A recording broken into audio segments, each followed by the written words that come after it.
Hello, I'm Anastasia Edmiston, and I'm here to talk about strategies and accommodations that can be very simply used to help support people who are living with a brain injury, be it a traumatic brain injury from an external force, like a car accident or a fall, or if somebody's been abused or assaulted.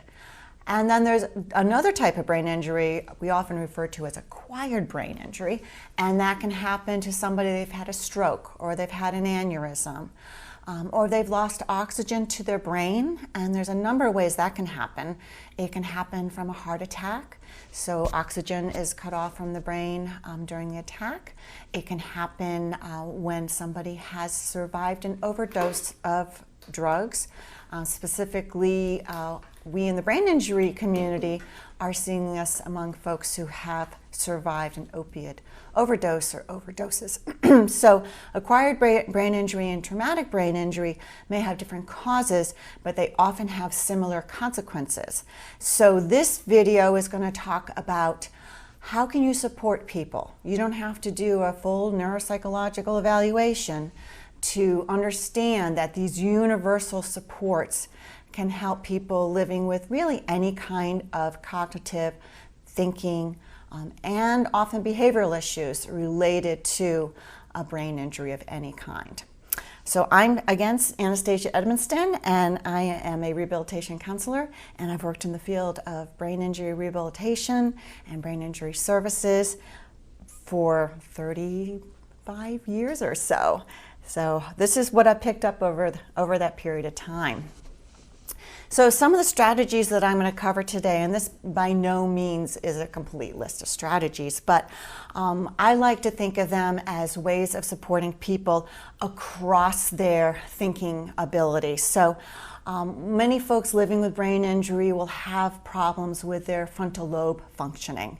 So your frontal lobe is the biggest lobe in your brain, and it's the seat of your adult thinking. And that means it helps you navigate the world. It helps you make good decisions. It tells you when to keep your mouth shut when you should. It helps you to keep your hands to yourself when you should. And it's a part of the brain that doesn't fully become mature until you're in your mid-20s. So if somebody has had a brain injury, say early in their life, they may grow up with a disadvantage of not having that frontal lobe be fully functional. But they could look like anybody else you see on the street and not think twice about. They do not look like they're living with an obvious disability.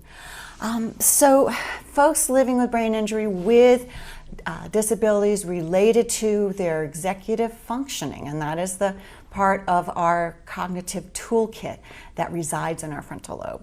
So I'm just going to go through very quickly some of the areas that strategies and accommodations can support.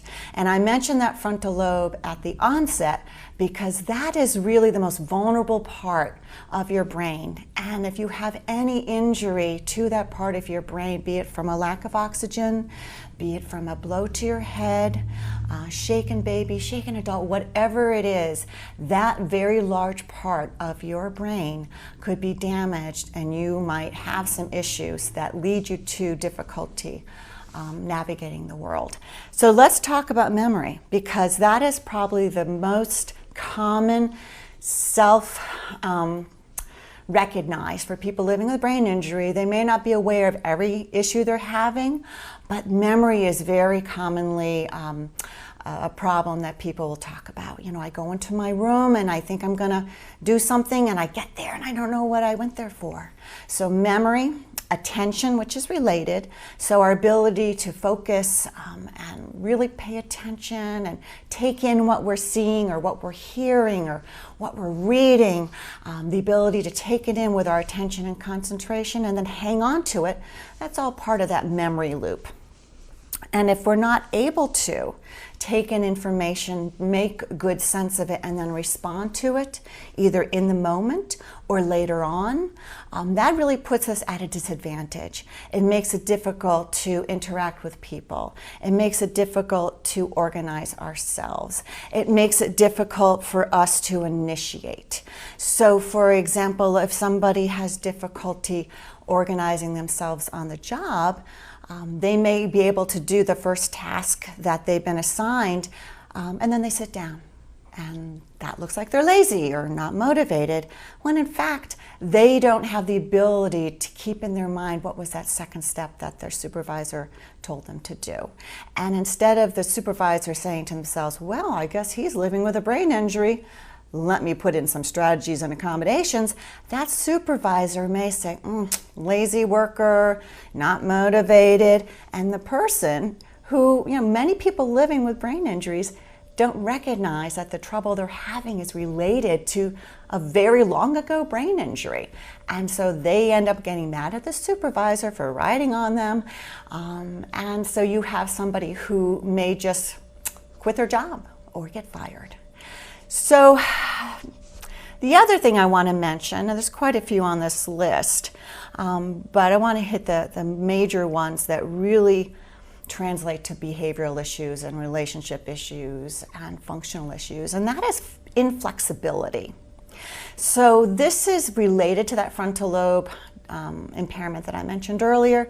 So it can look like the person is stubborn, rigid, unable to listen to another person's point of view. And that inflexibility is in fact related to our friend, the frontal lobe, once again. So it's the inability to look at alternative points of view, alternative ways of managing a situation, and it can come across as my way or the highway, again posing a barrier for folks at work, at home, in the relationships. So I don't want to excuse people's kind of bad behavior sometimes that can result, but I do want to explain it. And if your frontal lobe was injured, especially at an early age, when the part of the brain that starts to develop that allows you to navigate the world as an adult, by the time you get to 13, 14, 15 and beyond, you're beginning to pick up how you navigate and how you work with other people. And if that brain had been injured earlier, it's not able to step up to the plate. So again, a person may exhibit signs and symptoms of somebody, say, with mental health issues or a personality disorder or just a real pain in the neck. But in fact, it could be related, that inflexibility, that inability to come up with plan B, to be flexible in your thinking, things that we adults do every day. That can be a challenge. And it doesn't look like a diagnosable issue, illness. It looks like a personality problem. So I'm going to move on to the next part that I wanted to address, and that is the interpersonal skills. And I think hopefully I set this up for you, that a lot of these cognitive issues translate into interpersonal problems. So people can be very impulsive. Again, I sound like a broken record, but that frontal lobe is so key to our ability to stop ourselves so that we don't put our foot in it. Basically, we don't offend people. Say you don't think that dress is doing her any favors, but you're not going to share that. I've worked with people for many years who've had this issue, and I would just say to them, keep it in the vault. Nobody needs to hear your opinion on that. So that is really hard for people living with brain injury, and so they may say or do things. Sometimes it's just a social faux pas. Sometimes it really can pose a danger to them if it happens when they're, say, interacting with a member of law enforcement in the community who approaches them and asks them a question. And instead of saying, "Officer, how can I help you?" they become overwhelmed with emotion and fear, and their frontal lobe isn't enough on the job to say, "Hold back, just wait for the officer to speak and then respond." So again, a lot of these cognitive issues translate into interpersonal issues. The inability to tolerate frustration. I just mentioned that organizational and executive skill function. If somebody's living with a brain injury and really tried hard to put together a plan for themselves, looked really good, or they anticipated an interaction with somebody in their life and they thought they knew how it would go and they felt real comfortable, and then they go to either execute the plan or have that interaction with a person in their life and it doesn't go the way they planned. That may lead to a flooding of emotions and somebody like getting really angry or very upset. It could be crying, it could be yelling, storming out of a room, storming out of therapy, storming out of rehabilitation for recovery for addiction. People living with brain injuries oftentimes are not able to engage in therapy and recovery services because of some of these issues. So it really does pose barriers. With social skills, especially for folks who were injured at a young age and never learned the niceties and the subtleties of engaging with different kinds of people. So in my past, I've worked as a job coach, an employment specialist, and one young man just wanted to hug his supervisor day one. So that's not something that we recommend as an employment specialist. And so I literally had to come up with a system of touching his arm very subtly when I started to see him kind of moving towards that. So those are the kind of things, again, that can get folks in trouble, not being able to read other people's nonverbal signals. So maybe I'm sitting at my desk and I look like I'm working real hard, or I'm on the phone, and somebody that I'm working with in program will come barging into my office because they have something to say. And if I didn't know that they were living with a brain injury, I might be afraid they'd forget what they need to say to me. I would perceive that as being very rude. So to redirect that person and say, look at the clues, I'm working, I'm on the phone, what you have to say must be important. Why don't you go in the other room, write it down, and then we'll talk. So again, these problems can really have a negative feedback loop, and the world that doesn't understand, even family members. You know, maybe they know intellectually, but to live with somebody who is constantly, being a little rude and insensitive can be really wearing on that relationship. And so that person's getting negative feedback from the world, and you start to feel pretty bad about yourself. And so again, those relationships become frayed, and it's hard to build new relationships. So our folks oftentimes are very isolated and because of that. So let's move on to what do you do about this? There's two kinds of strategies. There's environmental. So environmental strategies and internal aids. So I'm going to go to the environmental first because that's the easiest to picture. The environmental is just putting signs up. The environmental is making sure that you're labeling things for folks. So there's an employment specialist that I know, a colleague, and he describes a gentleman whose goal was, I just want to empty my dishwasher in under an hour. That was, you might think, oh my gosh, what do you mean you can't empty his dishwasher, in less than an hour? It's because he couldn't remember where everything went. And so very simply, he and his employment specialist made labels and put them on the cabinets and on the drawers, and then they kind of made it a game. How quickly can I put away my clean dishes and silverware? And he mastered that. So that was in place. And over time, he got real good at emptying his dishwasher, and hopefully he was able to take that strategy and apply it to other parts of his life. So that's a very concrete strategy, and I'll talk a little bit more. And then the internal is, it's in your head. You think about it. You're being mindful about something. So the example that I like to use is from our friend, the actor George Clooney, who is himself living with a brain injury. And I'm not outing him. It's been in the papers. It's been over 10 years now, but he did injure himself while filming a movie, and subsequently received some services for the hit to his head. And his memory had been affected. And as an actor, you can imagine how difficult that was for him to learn his scripts. And so he learned from his speech therapist, rehab professionals, I imagine, that one strategy is to be focused and to repeat things. And so he calls it his memory muscle, which I think is a great way of referring to that internal process. So he counts everything, like how many times I pedal when I'm on a bike. I imagine that over time he's had to do that less and less because the brain recovers, continues to grow new neurons, and so he's doing quite well as far as I can see, and so that's just one example of an internal strategy. So again, the external, and another term that our occupational therapy friends refer to it as is prosthetic external memory. So in other words, just structuring the environment. So you change it or modify it for that person. Other ones, aside from labeling your kitchen cabinets, is to use a journal or a calendar to create a schedule. So I would always tell the folks that I worked with that before you go to bed, write down or put it into your device your schedule for the day, or if it's already in there, to review it and do the same thing when you wake up in the morning. Break tasks into small, manageable steps. So a very simple example, if you're cleaning out your closet, take care of the shoes first. If that's all you do that day, that is fine. Then the next day you're going to work on the sweaters. So you break things down so you don't become overwhelmed. I worked with a young lady. She was taking care of her elderly parents. She had pretty poor organization and memory issues.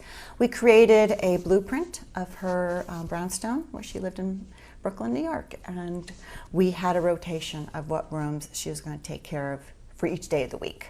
So she had a structure, she had a schedule, and she had a plan, and she was able to keep a good house, which was very important to her. Using digital recorders, smart devices. So back in the day, I would tell my clients to call their home answering machine if they wanted to remember something when they got home. Now we have these wonderful brains in our pockets. And there's free recording devices, and all you need to do is tap on that app and make a few comments, and you can send it to yourself an email or send it to somebody else. So this has been really a game changer for people with cognitive issues, because back in the day, I would give people these huge 3-ring binders and say, here's your memory, and they would say, thanks, but no thanks. And they would literally, I had to fish them out of trash cans, because these were adults I worked with, and it felt very stigmatizing to have to carry around their schedule and other things in a big giant notebook like a kid. That's often the feedback I got. But now we all are carrying these around, and so there's a lot of what we call face validity. You know, nobody knows that when they're looking at their phone, they're reviewing what they're doing the next hour. So it's really a game changer. The other thing that people living with brain injuries often tell us is that they get tired. Some people are really good in the morning and then they're done by noon. Sometimes it's dependent on their medications. There's some medications that can make people sleepy, and maybe that's cause for a discussion with their doctor to maybe arrange the dosing. So one person I worked with, they wanted to work in the morning. They worked in a school situation, but they were so tired. So she worked with her doctor and was able to change her medicine from 3 times a day to a time-release dose at night, once a day. And that enabled her to be a little bit more alert and to work the hours that she wanted to. Napping is fine, no shame in napping. For people living with brain injuries, a nap can be so critical, because most of us, brain injury or not, when we're tired, we're not at our best. And the bar's set a little low sometimes for folks living with brain injury. They get there quicker than the rest of us do in terms of feeling tired and overwhelmed and frankly irritable. So I will always say to folks, there's no shame in taking a brief power nap and wake up feeling refreshed. And then accepting coaching from others. So this is, I think, part of really engaging with people, asking their permission. You know, I think I might have some suggestions that can make your day and your life a little bit easier. What do you think? What are you doing already to get yourself through your day? When do you feel most lost? And so if people know that you want to act as an ally and as somebody who is working with them, not kind of for them or to them, that can really help. And we call that the therapeutic alliance. And you don't have to be a therapist or a doctor to have a therapeutic alliance with somebody. It just means that they trust you, you trust them, and you can come together and develop a plan for what works for them. could be in the moment, it could be over a long period of time, it could be certain situations and not others. But it's really important to have permission before you start bestowing your wisdom. And then generalizing strategies into new situations. So the gentleman with the dishwasher, for example. So maybe there's other things in his world that have been difficult because of his brain injury. You might think, well, he's going to do that same strategy for, I don't know, writing out his bills every month. Don't assume that. You got to check it out. You got to see if he needs a structure or a template to do that and to do it efficiently. So people with brain injuries famously have difficulty at times generalizing from one place to another. So it's just some real quick tricks that are useful, or that I found useful when working with people over the years. So red, so the color red.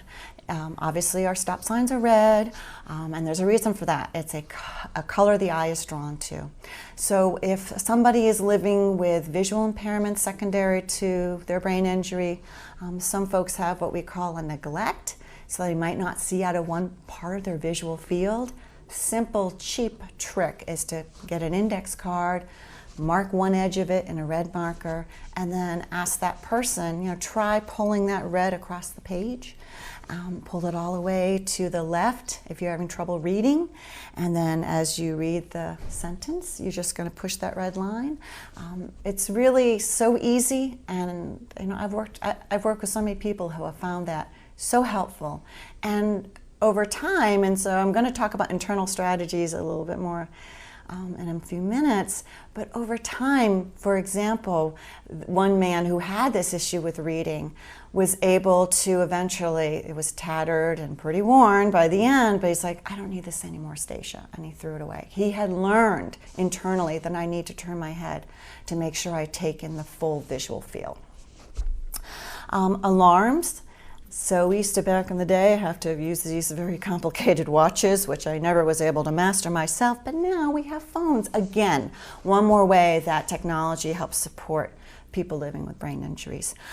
Use of a template. So I kind of referred to that already, but that means, for example, when I've done job coaching, let's not reinvent the wheel every day. If you have a certain thing that you need to do, like one young woman processed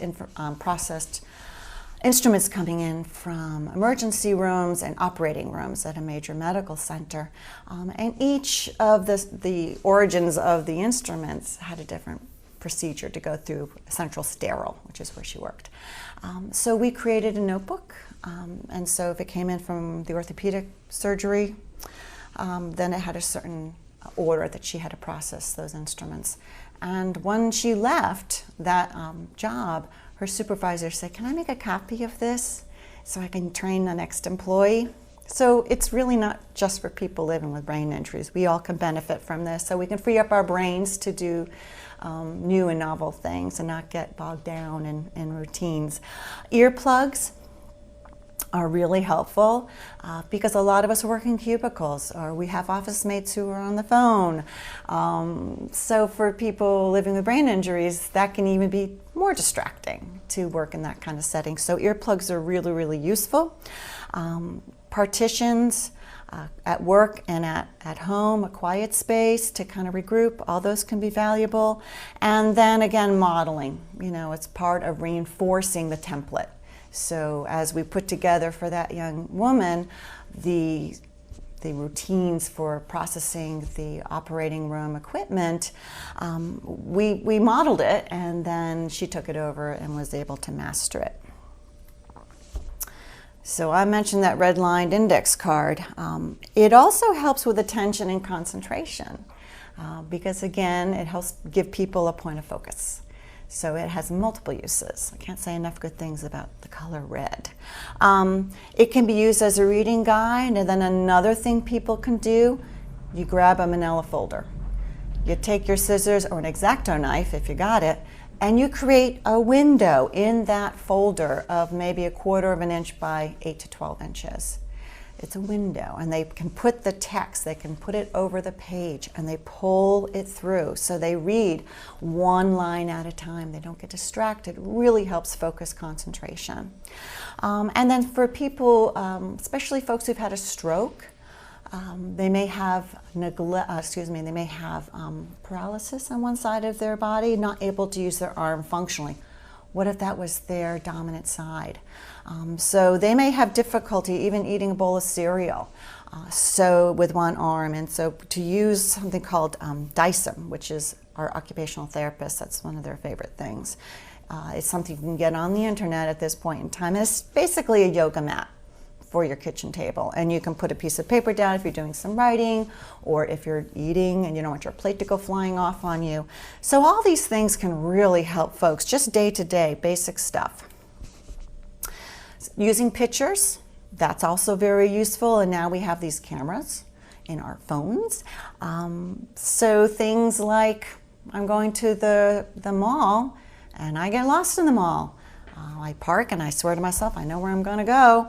I know where I'm parked when I come back, and then I come back and oops, don't know where my car is. And so you take out your phone and you take a picture.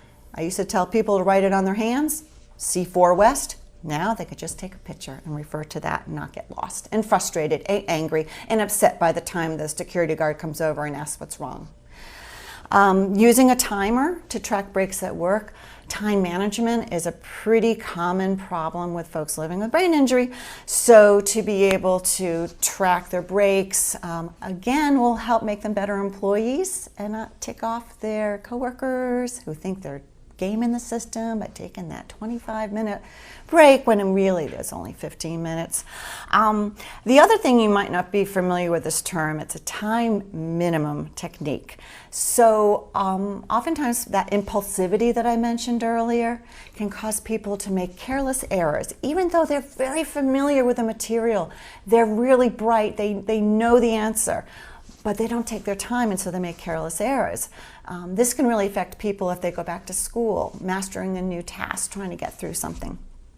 So again, using our handy dandy phone, I used to have people carry around a kitchen timer. Don't need to do that anymore. You take your phone out and you set the alarm, and you make sure, if say for example it's working on, let's say you really want to get your GED, and you're doing those practice manuals. And your instinct post-brain injury is just to whip through that to show how smart you still are, because that's taken a hit, your self-esteem in that area.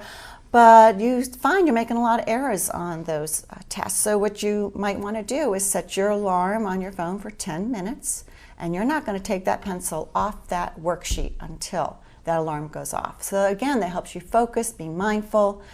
And then the fun thing about this is that over time, with folks that I've worked with, we would coach them, okay, we're getting rid of the timer, all right, and now we want you just to write in fake pencil at the bottom, go over your work.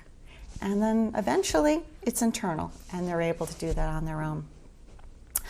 And then I've also used it when people want to complain, because we'll have, issues, but we're not going to do it in front of our supervisor, and so we will set aside, and 10 minutes, you got to tell me all your woes, and then we're done. The last bullet on this slide is for people's quality of life, reading, books, using the subtitles when watching a movie can be really useful for folks. Using an audiobook to follow along while you're reading on the page. So all these things can really help people enjoy the things that maybe they did before their injury.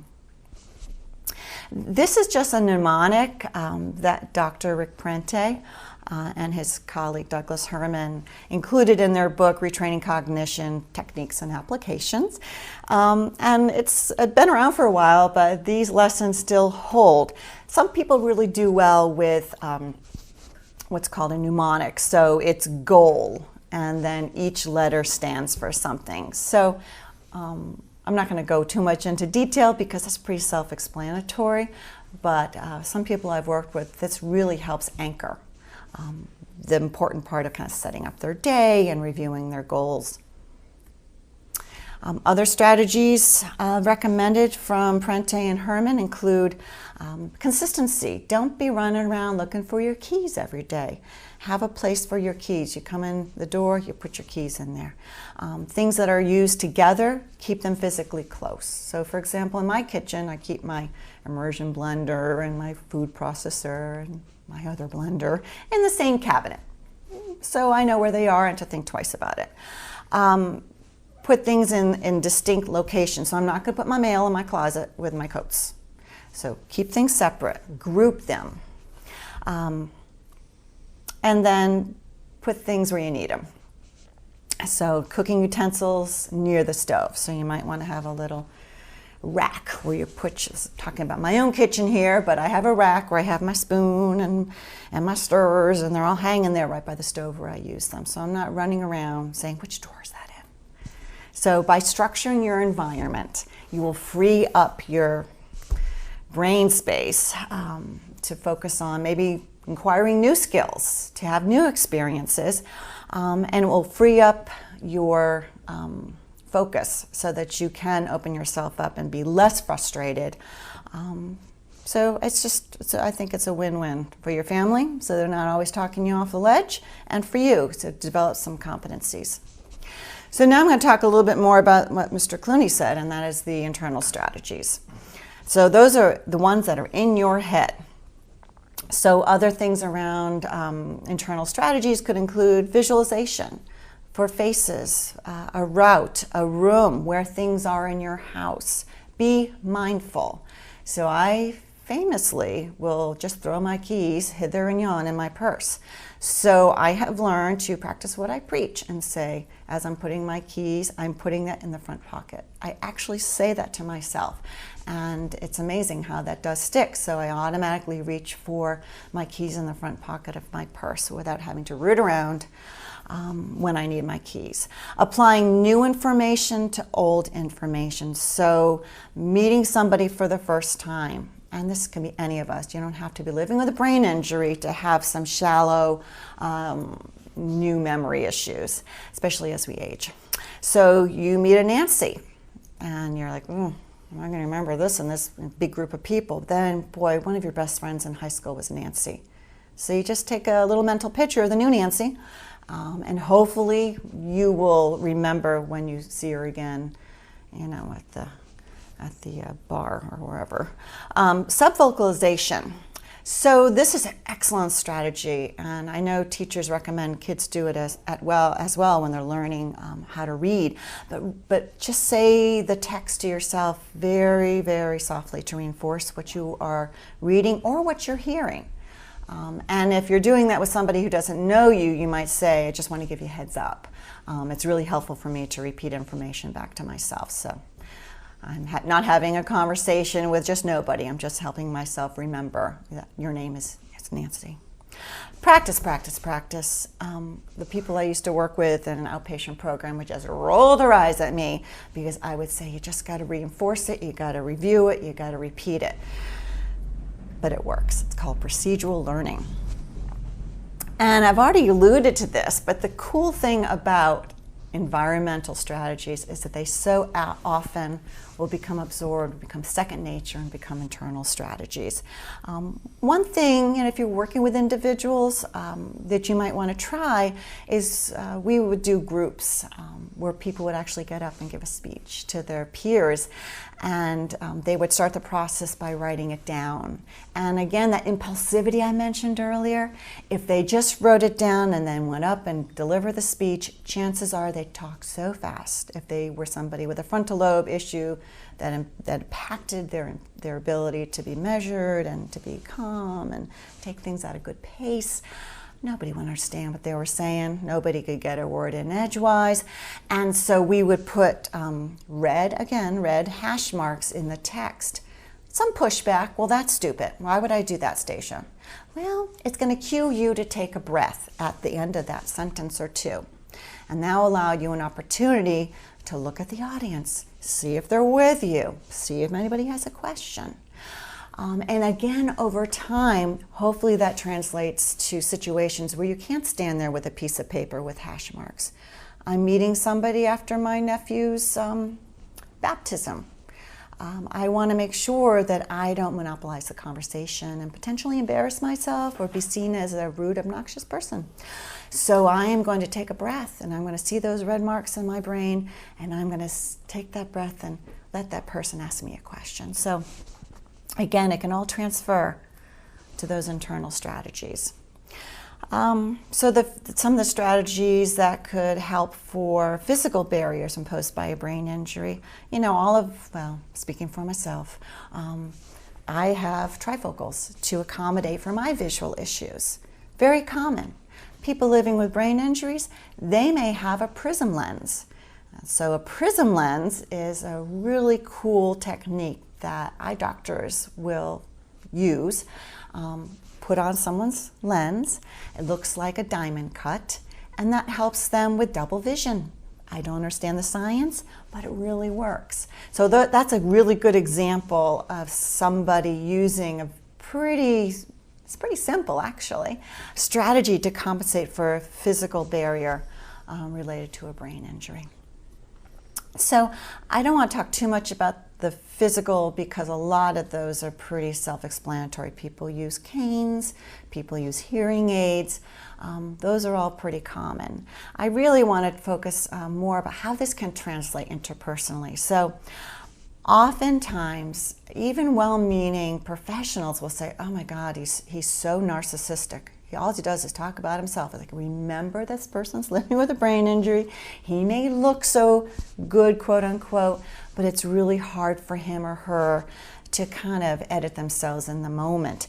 So my former supervisor used to call it a noisy listener, and she'd say to folks that worked with us in our program, no one likes a noisy listener. So again, using those internal hash marks, and also to be able to educate other people. I don't mean to be rude, but sometimes I get a little nervous, and it's hard for me to kind of take a breath. So, and if you feel comfortable enough, you can coach the person to say to folks, maybe in their families, let me know when I'm going a little overboard.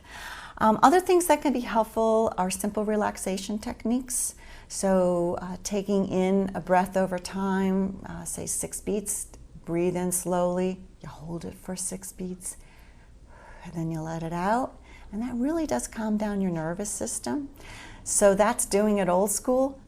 But there are breathing to relax apps on the phone, which are free. So that's another way people can ground themselves and kind of pull themselves together if they're feeling a little overwhelmed. So paraphrasing during conversations is a really easy thing to do. We all probably do it without thinking. People living with brain injuries are feeling so bad about the barriers that they're now experiencing that they oftentimes feel very self-conscious using some of these strategies, but I always try to assure people, trust me. If you paraphrase back to your supervisor, so Denise, what you want me to do is A, B, C. I'm going to write this down and make sure I got it, put it in my phone. They will be grateful. And as somebody who has worked in employment services, I've had more than one supervisor say, boy, he really listens to me. I wish everybody did that.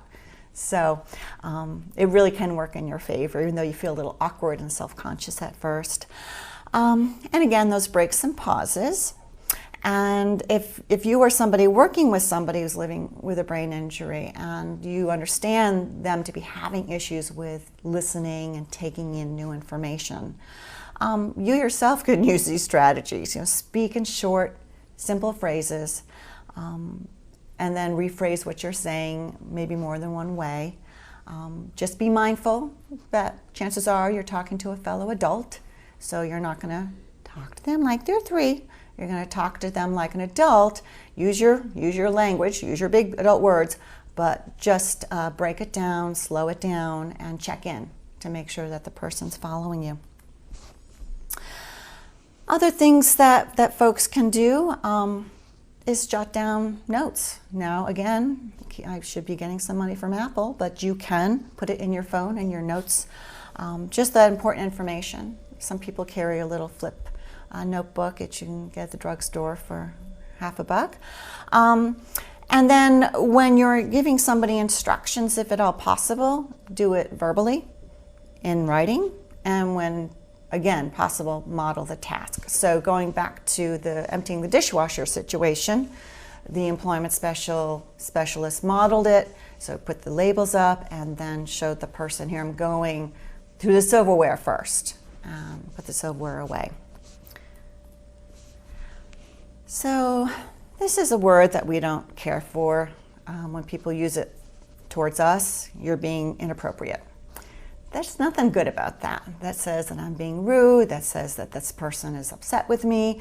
And it's a word that sometimes us professionals will toss around when referring to people that we're serving, and we probably should try to keep it out of our vocabulary because it doesn't help. What you want to say is very specific feedback about the behavior. So as I said, sometimes folks have a hard time keeping their hands to themselves post-brain injury. And as an employment specialist, I really try to increase their awareness of that tendency before I put them on a job site and they got in trouble. So there was a gentleman who liked to pick at my sweater in group. He thought it was his job to take the pills off. And so instead of saying, oh my gosh, why are you touching me? And I said to him, if you were sitting on a bus, that would be the response.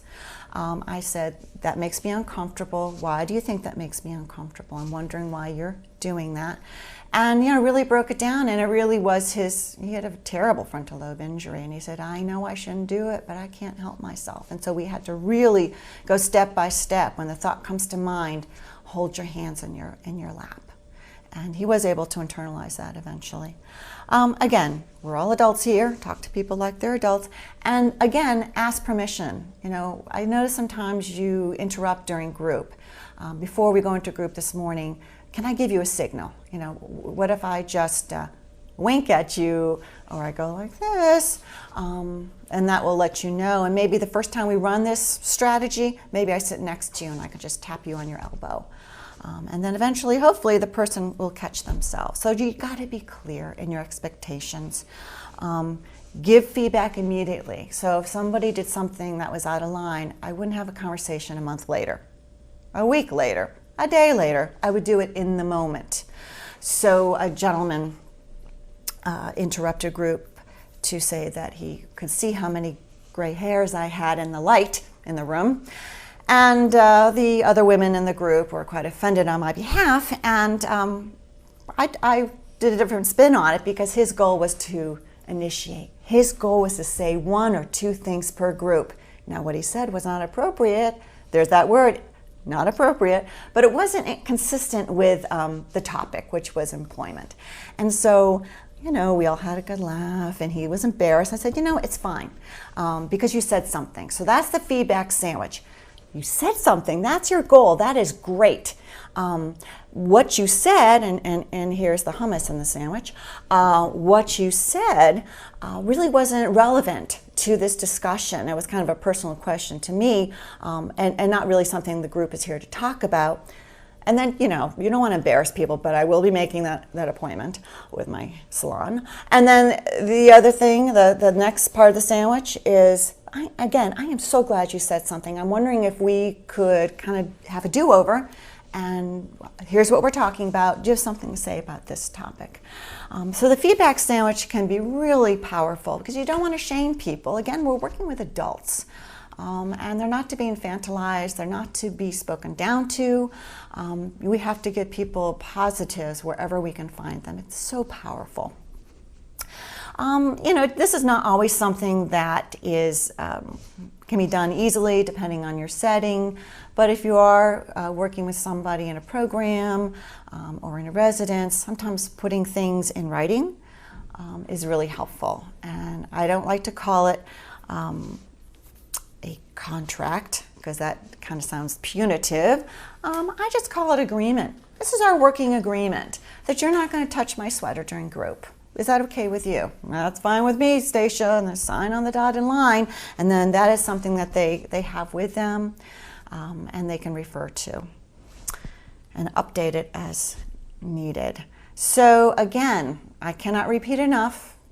You can roll your eyes just like the people I used to work with. You have to repeat, repeat, repeat. That's how we learn things. And I would say just think back to the time you learned how to ride a bike or to tie your shoe.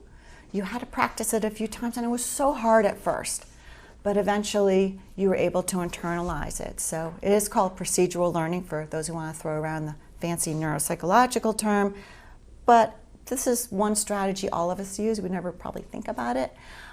But it's so powerful for folks. And even people who have really big barriers in their learning and their memory, if the neuropsychologist, if they were fortunate enough to have an evaluation, can say in their report, this person has the capacity for procedural learning, that person can work. So to close out, I just have a few examples just to kind of illustrate some of my points. So the rude housemate. So I was speaking to a group of residential they were residential case managers. They work with people who were living in group homes. And it was for folks living with intellectual disabilities, but they did have a gentleman who had a brain injury before he became an adult. And this gentleman would barge into his roommates' rooms uninvited. Well, how rude is that? They were so mad at him. They didn't want him to be in their house anymore. There was a mutiny going on, and the staff didn't know what to do. And I said, well, can he read? Nope, can't read. So I guess they already thought of putting his name on his own door. See, he was going into his roommates' rooms because he didn't remember where his room was. So I said, can he recognize pictures? Oh, I think so. Do you think he knows his own face? Probably. Can you take a picture and put it on his door? Ask him if that's okay first. And then if it is, why don't you try that? Oh, so simple. Now, I did the training and then I was gone. So I don't know how the story ends.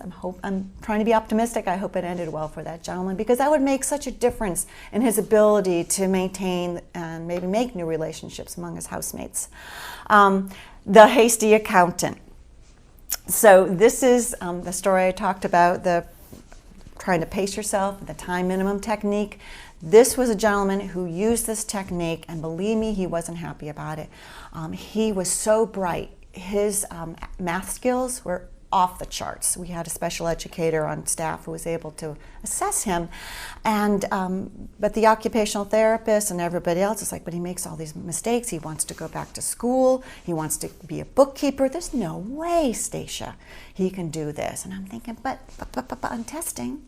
So that's the disconnect with people living with brain injuries. They can look so good on paper, but then in the real world, that frontal lobe involved issues, they can interfere. And so we use that time minimum. The occupational therapist said, again, we're going to put this timer on and you are not going to pick your pencil off. Oh, this is stupid. This is dumb. Throwing the pencil across the room. Nope. You know me, right? I haven't steered you wrong yet, she says to him. And because they had that therapeutic alliance, he gave it a shot, grumbling and mumbling and cursing the whole time.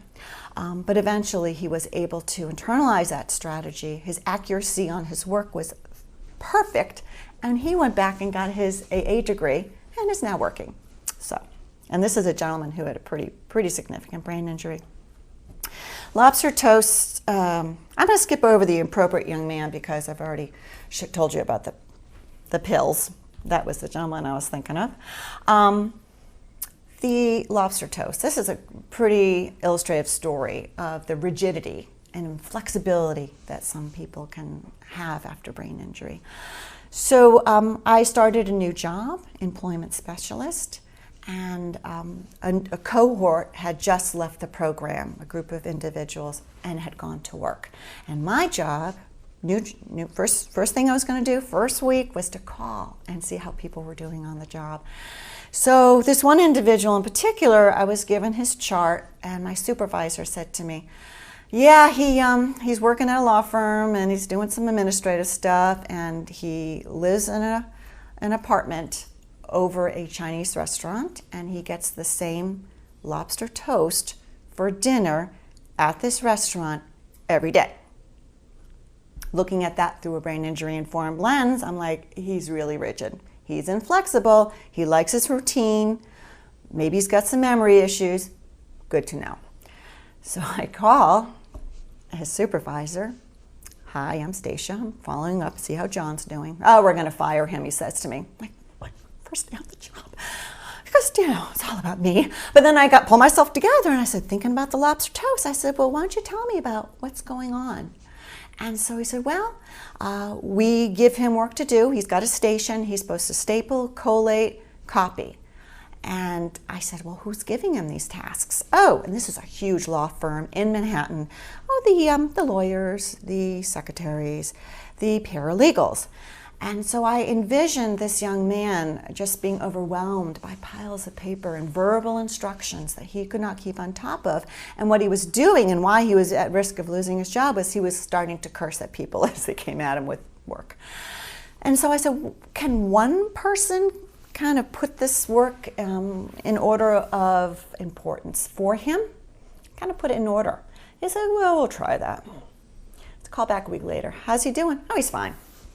That's all he needed. He needed the structure imposed for him, and once he had that, he was able to do the work beautifully.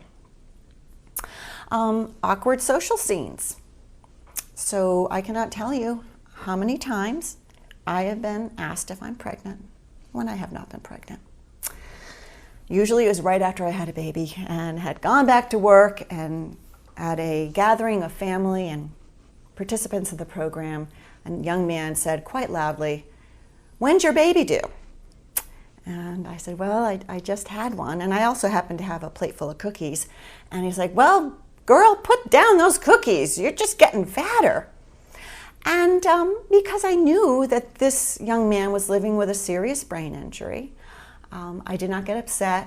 Maybe I was a little embarrassed, but I said, "Is that something you really meant to say?" And the minute the words came out of his mouth, he started to look real sheepish, and his mother was mortified. And I said, it's okay. We all think these things, and you're probably right. Maybe I should put the cookies down. But that's something we keep in the vault, right? And he's like, "Yeah." And then he did. He looked at me sometimes, and then he kept it to himself. The passionate reader. So a woman that had a brain injury, she came into services, and she did so well. And she felt a little kind of sheepish saying this to me, given the great reports she was getting from the therapy.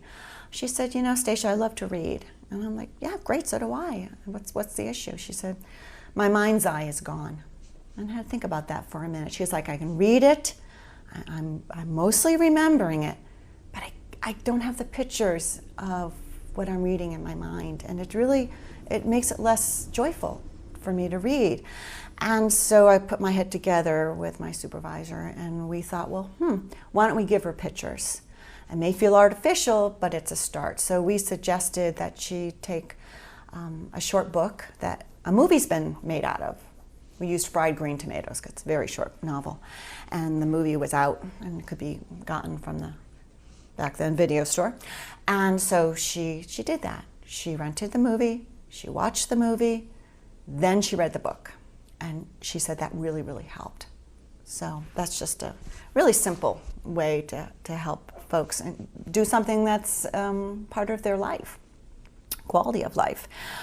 Close call with our Baltimore police. A young man, 3 brain injuries. He was somebody, and at this point I've been in the field for decades.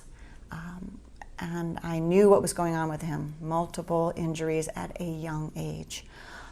Inability to read other people.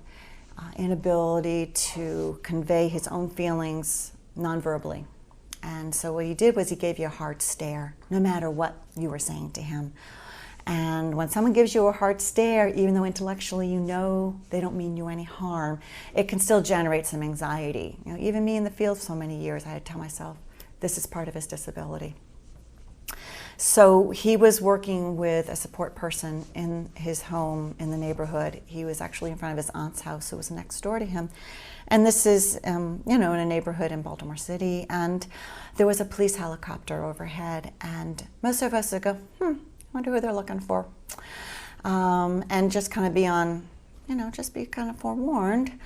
And so a police cruiser, pulled up in front of the house. And the young man didn't yell for his support person. He just stood there with a hard stare. The officer approached him, hard stare. There's 2 hard stares going on. And instead of saying, "Officer, how can I help you?" he could not behave in a way that was in his own best interest and started challenging the officer, who started challenging him. They got closer. Hand was on the weapon on the officer's part, and thankfully the worker saw what was going on and came out and he said, "Officer, this young man's living with a brain injury." And the officer, to his credit, stepped back and said, "Thank you for letting me know. This is why we're in the neighborhood. Thank you." But without the worker, I don't know how that would have ended. So this happens to our folks a lot, and I'm not excusing, behavior that's not cool, but I am explaining it. So we just need to be mindful that sometimes it's not always a nefarious motivation. So that's all I have to say about strategies and accommodations. There's more information for you on this last slide, and I hope you find this useful with the folks that you are working with. Thank you.